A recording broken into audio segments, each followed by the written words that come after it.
America की राजधानी Washington DC में व्हाइट हाउस के पास हुई गोलीबारी के बाद राष्ट्रपति डोनाल्ड ट्रंप एक्शन में हैं। उन्होंने शुक्रवार 28 नवंबर को बड़ा फैसला किया। ट्रंप ने सोशल मीडिया पर एक पोस्ट शेयर कर लिखा कि उनका देश अब तीसरी दुनिया से होने वाले सभी माइग्रेशन को हमेशा के लिए खत्म करने जा रहा है।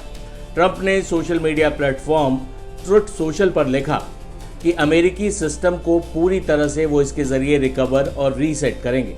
ट्रंप ने लिखा कि भले ही हमने टेक्नोलॉजी में तरक्की की है, लेकिन इमिग्रेशन पॉलिसी ने कई लोगों के लिए उन फायदों और रहने के हालातों को ख़त्म कर दिया है। मैं सभी तीसरी दुनिया के देशों से माइग्रेशन को हमेशा के लिए रोक दूंगा, जिससे अमेरिकी सिस्टम पूरी तरह से रिकवर और रीसेट हो जाएगा। बाइडेन के लाखों गैर कानूनी एडमिशन को मैं ख़त्म कर दूंगा। अब सवाल है कि ट्रंप ने तीसरी दुनिया या जिन्हें थर्ड वर्ल्ड कंट्रीज कहा जाता है, उनकी एंट्री पर अमेरिका में हमेशा के लिए बैन लगाने का ऐलान कर दिया है। सवाल ये है कि ये तीसरी दुनिया के देश कौन से देश होते हैं, थर्ड वर्ल्ड कंट्रीज जिन्हें कहा जाता है। ये पहली दुनिया, दूसरी दुनिया और तीसरी दुनिया का निर्धारण कैसे हुआ? ट्रंप की इस धमकी के बहाने हम देशों के वर्गीकरण के इस इतिहास को भी टटोलेंगे इस वीडियो में। पहली, दूसरी और तीसरी दुनिया का विचार शीत युद्ध यानी कोल्ड वॉर से आया। ये टर्म मूल रूप से शीत युद्ध के दौरान 1952 में फ्रांसीसी जनसंख्याविद अल्फ्रेड सावी ने दिया था। शीत युद्ध में दुनिया दो फाड़ में बट गई थी। एक तरफ अमेरिका और उसके गठबंधन वाला पश्चिमी ब्लॉक था, तो दूसरी तरफ सोवियत रूस के गठबंधन वाला पूर्वी ब्लॉक। इनमें से जो तटस्थ देश थे, जो बाकी बचे देश थे, उनको तीसरी दुनिया के रूप में एक साथ किया गया। दरअसल कुल मिलाकर अक्सर गरीब या अविकसित देशों के लिए थर्ड वर्ल्ड कंट्रीज के टर्म का उपयोग किया जाता है, लेकिन आज ये शब्द अपने मायने खो चुका है। ये व्यापक रूप से पुराना और जिसे आउटडेटेड कहा जाना चाहिए वो हो चुका है। ऐतिहासिक रूप से पहली दुनिया का मतलब अमेरिका के साथ जुड़े लोकतांत्रिक औद्योगिक देशों से था।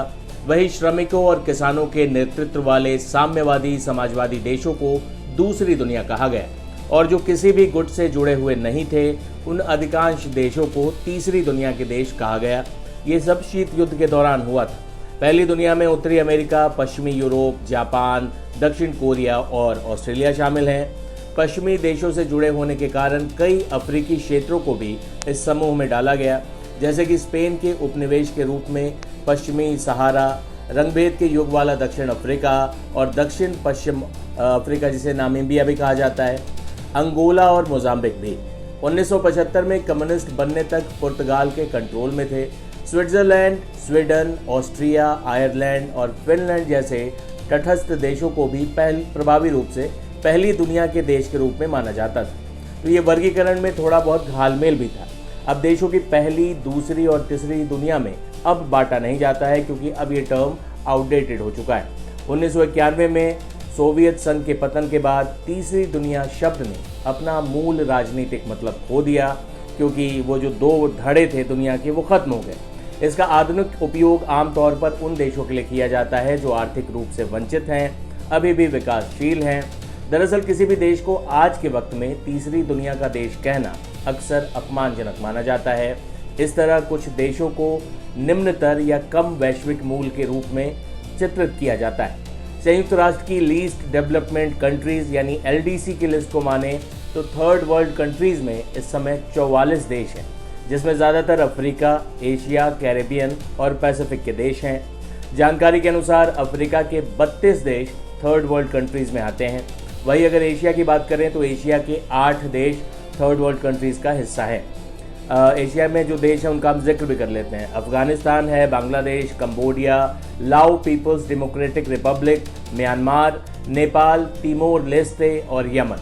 वही कैरिबियन क्षेत्रों में सिर्फ एक देश हैती है, जिसे थर्ड वर्ल्ड कंट्री का हिस्सा माना जाता है। जानकारी के अनुसार पैसिफिक क्षेत्र से थर्ड वर्ल्ड कंट्रीज में 3 देश आते हैं, जिसमें किरिबाती, सोलोमन और आइसलैंड, तुवालू हैं। भारत ने ऐतिहासिक तौर पर गुट निरपेक्ष आंदोलन की अगुवाई की थी, यानी भारत न तो अमेरिका के पाले में था और न ही सोवियत यूनियन के, लिहाजा इस वर्गीकरण के हिसाब से भारत भी उस वक्त थर्ड वर्ल्ड कंट्रीज का हिस्सा था। लेकिन इस परिभाषा के हिसाब से तो उस वक्त स्वीडन, स्विट्जरलैंड और चीन भी तीसरी दुनिया का हिस्सा थे।